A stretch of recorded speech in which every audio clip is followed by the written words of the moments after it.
Hey guys, Morgan the Rebellious Reviewer. We talk about all things music.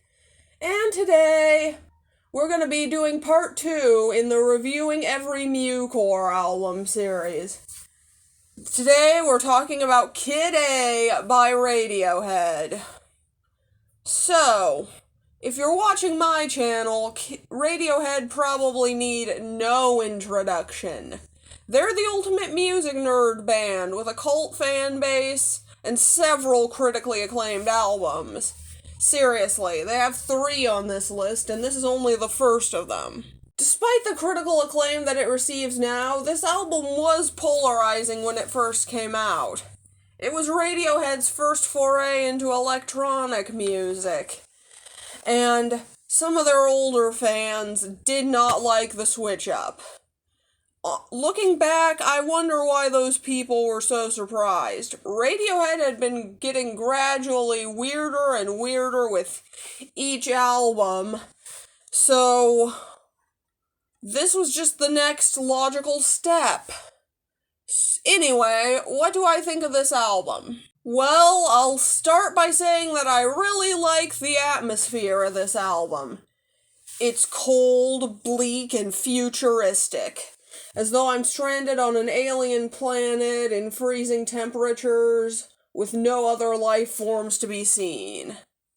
In other words, it sounds how the album cover looks. The electronic elements, while definitely taking from other sources, especially the IDM scene, sound absolutely incredible on here too.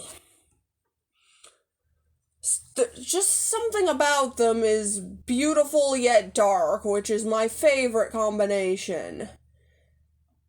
Tom York's voice is quite beautiful as well, and I like that the lyrics are pretty bleak as well, and they're apparently assembled from random words and phrases, and yeah, that honestly makes the whole thing sound even more alien.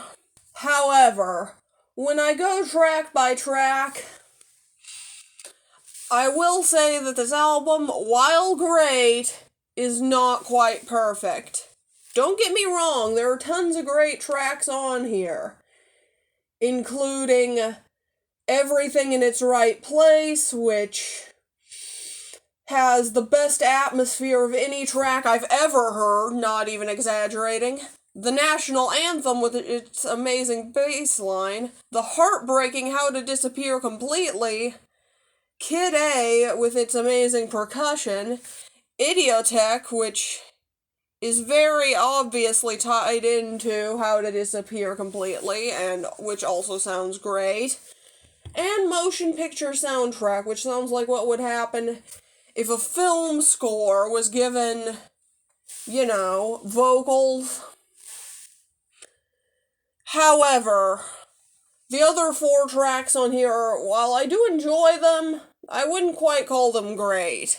Songs like Optimistic and Morning Bell are good enough rock songs, for example, but they don't really fit the atmosphere of this album all that well, and Tree Fingers is a nice enough ambient piece, but it's nothing more, nothing less. And In Limbo is decent enough, but gets a bit repetitive.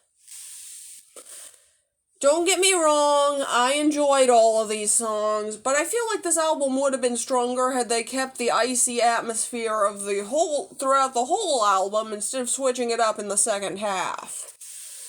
That said, this is still a great album. It's a perfect album for winter, too, hence why I included it in my board game video where I used a board game to pick which albums I would review this month. Yes, this is the first of those reviews as well. I give this album an A- and a recommendation. It's a great album, and if you have any interest in critically acclaimed music, or rock music, or even electronic music for that matter, check this out. And that's my video. Don't forget to comment, like, and subscribe. I'm Morgan the Rebellious Reviewer, and I'm out.